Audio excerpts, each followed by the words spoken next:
내년도 시장에 대한 전망 다양한 의견들이 나오고 있습니다. 그런데 뭐 안 좋은 의견도 있긴 하지만 장밋빛 그것도 정말 아주 붉은 짙은 장밋빛 전망을 하는 곳도 나타나고 있는데요.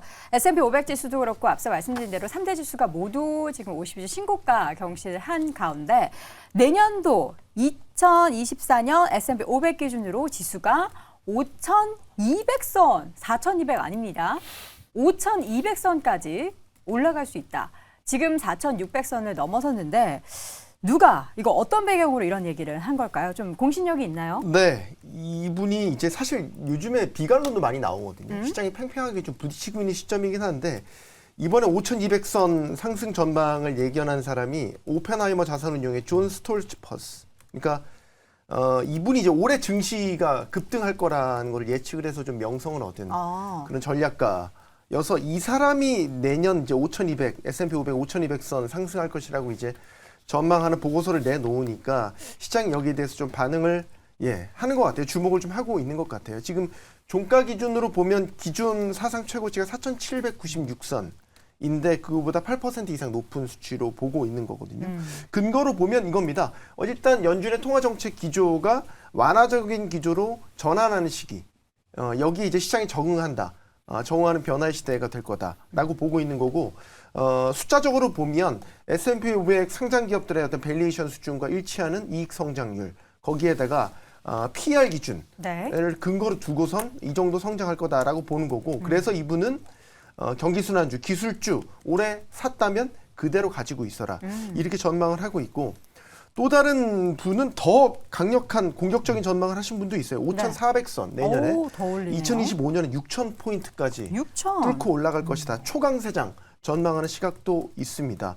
그런데 이제 앞서 말씀드린 것처럼 좀 보수적으로 보는 시각도 되게 팽팽하게 있어요. 그쵸. 그래서 이게 꼭 대세다라고 지금 얘기하기는 쉽지 않을 것 같고 일단은 내년 전망에 대한 온도차 분명히 있습니다. 앞서 테이버 고수가 말씀해 주셨지만 CNBC가 이제 35명 전문가 대상으로 이제 설문조사 한 걸로 보면 내년 S&P 500 별로 재미없을 거다라는 결과가 나왔습니다. 2% 미만의 소폭 상승 정도 뭐 예상하는 시각도 있거든요. 그러니까 지금 가타부타 어떤 대세가 뭐다라고 판단 짓기에는 아직 이르고 일단 내일 회의도 지켜봐야 될 것 같다. 네, 이렇게 말씀드리겠습니다. 사실 내년도 시장에 대한 전망가 올해는 전강 후약이라는 이야기가 참 많았는데 그것도 사실 잘 맞지 않았고요.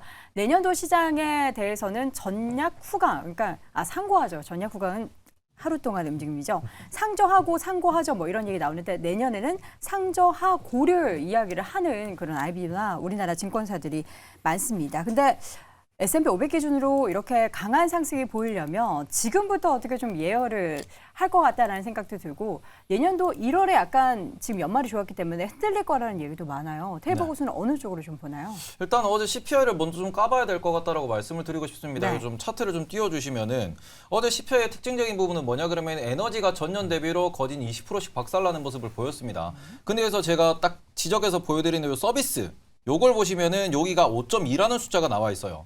서비스 물가가 지금 5.2% 전년비 5.2% 올랐다라고 보실 수 있는 부분이고요. 여기 하우징이 있습니다. 우리가 뭐 주거비 관련 얘기를 하는데 주거비도 전년 대비 5.2% 상승하는 모습을 보였습니다. 그리고 여기다가 메디컬 케어 혹은 서비스 관련된 이 서비스 관련된 전체적인 요 이제 그 인플레이션 CPI 자체가 전년비로 많이 올라오는 모습을 보였다라는 특징에서 에너지가 떨어지지 않았다면 어제 CPI는 오히려 높게 나왔을 수 있다라는 이야기가 나오고 있고요. 그런 부분에서 지금 우리가 인플레이션 나우캐스팅이라는 그런 사이트도 있는데 거기에서 보면은 좀 제가 보면서 했던 부분이 하나 있거든요. 요거를 제가 이제 여기서만 오픈을 좀 하면요. 뭐냐 그러면은 여기 보시면 요게 우리가 인플레이션이 전년비 YOY입니다. YOY로 올라오는 부분을 이제 이야기하고 있는데 조금 확대해서 보여드릴게요. 여기 보시면은 숫자들이 4.0, 3.0 이렇게 내려옵니다. 그러고는 여기서부터 3.2, 3.7, 3.7 올라가죠. 올라가는 세 달이 언제냐 그러면은 발표일 기준으로 8월, 9월, 10월입니다. 8월, 9월, 10월 증시가 조정을 받았죠. 그리고는 11월에는 3.7에서 3.2%로 내려왔어요. 이번에도 3.1%로 내려왔어요. 11월, 12월 지금 강세장입니다.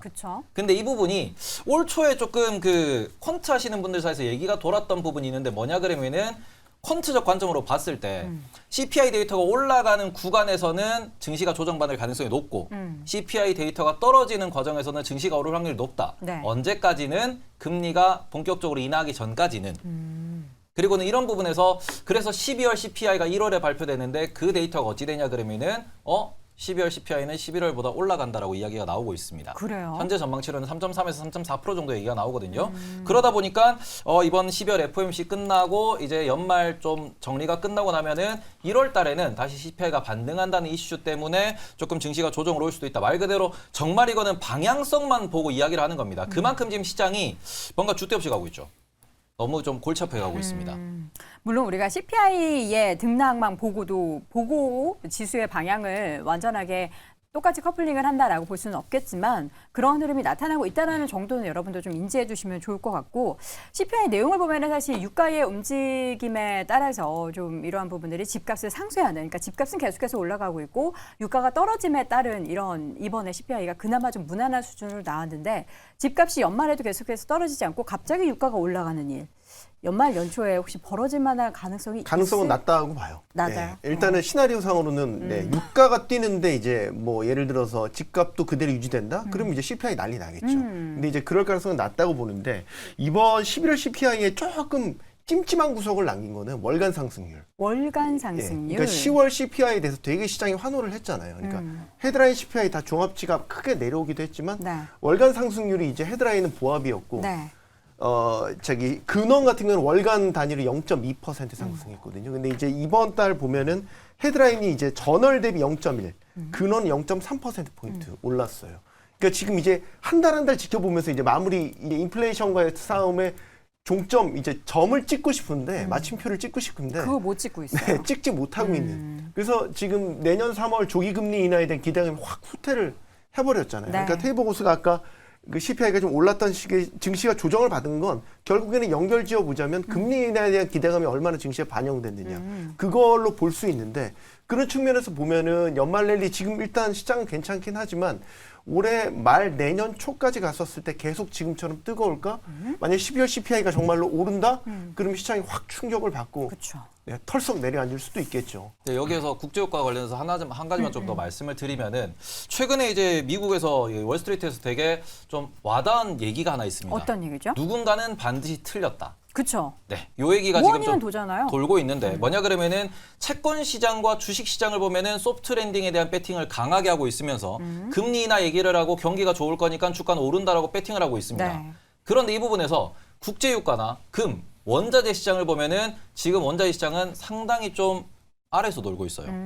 그리고 이런 부분에 있어가지고 정말로 소프트 랜딩이 가능하다라고 하면은 네. 국제 유가는 올라와야 된다라는 거죠. 그리고 그렇게 해서 이제 유가가 다시 올라오면은 CPI는 잡힐 것이냐라는 겁니다. 네. 지금 우리가 어제 발표된 CPI도 보시면은 에너지 가격이 떨어지면서 CPI가 낮게 나왔다라고 볼 수 있는데 네. 여기서 국제유가가 다시 80불, 90불로 올라온다. 경기가 확장된다라는 게 소프트 랜딩이 된다라는 게 이게 시그널로 나오면서 유가 에너지 가격이 올라온다라고 하면은 오히려 CPI가 애매하게 안 떨어질 수 있는 거거든요. 그렇게 되면은 오히려 내년도에는 대선도 있습니다. 대선 전에는 항상 횡보하는 장이 형성됐는데 네. 여기서 추가적으로 CPI가 안 떨어지네, 안 떨어지네, 금리가 안 떨어지네 하면은 뭔가 증시가 또 약간 흔들릴 수 있다라는 점. 이런 부분을 지금 월스트리트나 아니면은 오랫동안 투자하신 분들이 주의하고 있다라고 보시면 될 것 같습니다. 이게 지수가 또 안 올라왔으면은 괜찮은데 올라와 있는 상태에서 항상 우리 뭐 밸류에이션 부분을 지금 조금 높아져 있는 상황이다라고 얘기를 하기 때문에 이러한 다양한 요인들이 조금이나마 시장의 기대를 좀 어긋나게 하면 시장이 좀 충격을 크게 받게 되는 원인이 될 텐데 그렇게 만약에 1월에 시장이 좀 실망해서 주가가 조정을 받는다라고 하더라도 매수의 기회다라고 이야기하는 또 쪽도 있습니다. 그렇다면 어떤 기업을 사야 하나 그들이 이야기하는 섹터는 올해도 좋았던 또 경기 순환주나 뭐 기술주를 더 사야 한다라고 하는데 이재규 교수님 동의하십니까? 네, 조금 동의하는 바입니다. 조금 지금 동의하세요? 보시면 이제 경기 순환주와 기술주라고 네. 한다면 우리가 대표적으로 이제 반도체 쪽을 생각을 할 수가 있는데 사실 그들이 보는 입장과 지금 우리 방송을 시청하시는 시청자분들의 입장은 좀 다르다라고 저는 생각을 하고 있습니다. 저는 대응을 하셔야 된다라고 보고 있는 관점이에요. 지금 이제 미증시 같은 경우는 주가 흐름이 굉장히 잘 나왔기 때문에 저 같은 경우는 이제 미증시는 조정을 받을 가능성이 꽤나 높다라고 보고 있습니다. 물론 이제 반대로 우리나라 기술주들 같은 경우는 지금 이제 삼성전자 같은 경우도 직전 고점을 100원 정도 남기고 나서 돌파를 못하고 있는데 뭐 FOMC 이후에는 방향성이 좀 더 뚜렷해질 거라고 보고 있습니다. 네. 근데 만약에 우리나라 시장이 우리나라 시장이냐 미증시냐라고 한다면 저는 우리나라 시장이 좀 더 좋은 모습을 보일 거라고는 보고 있는데 그렇다라고 해서 반도체를 계속해서 보유하는 것은 저는 좀 어렵다라고 보고 있습니다. 분명히 대응을 좀씩 하셔야 돼요. 물론 내가 중장기적으로 보유하겠다라고 생각되는 기업들 같은 경우는 비중을 좀 나눠서 보유를 할 수는 있겠지만 수익이 나는 기업들은 좀씩 챙겨가면서 지금 미국 쪽에서 어느 정도 부담을 주고 있는 부분이 있으니까 네. 이런 부분 때문에 대응을 좀 하셔야 된다라는 말씀을 드리고요. 그리고 이제 양도세 관련되어 있는 부분 때문에 연말에 갑자기 매물이 좀 출회될 가능성도 있습니다. 네. 그렇기 때문에 저는 지금은 수익을 계속해서 끌고 가기보다는 조금씩 챙겨가는 그런 과정이 중요하다라는 말씀 드려보도록 하겠습니다. 임순재 교수님은 경기 순환주와 기술주에 대한 관심 계속해서 유효하다고 보시는데 일단은 뭐 국내에서 보면 가장 이제 주도주 섹터이기 때문에 뭐 네. 계속 관심 사항은 있을 거라고 생각을 하는데요. 뭐 앞에서 이제 여러 고수님들이 얘기했듯이 시장 변동성이라는 게 계속 아직까지는 존재하고 있다라고 보시면 될 것 같고요.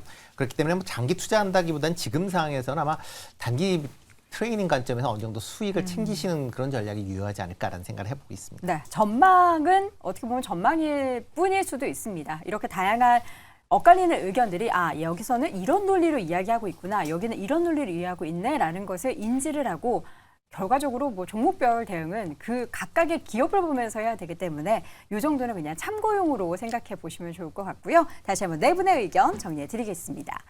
자, 먼저 임순재 고수, 내년에는 상고 하저를 대비해야 한다. 손소호 고수는 다 좋은데 찜찜한 CPI 내용이 있다. 이재규 고수, 상반기까지는 일단 좋을 것으로 기대해야 한다. 테이버 고수는 누군가는 반드시 틀렸다라고 의견을 남겼습니다.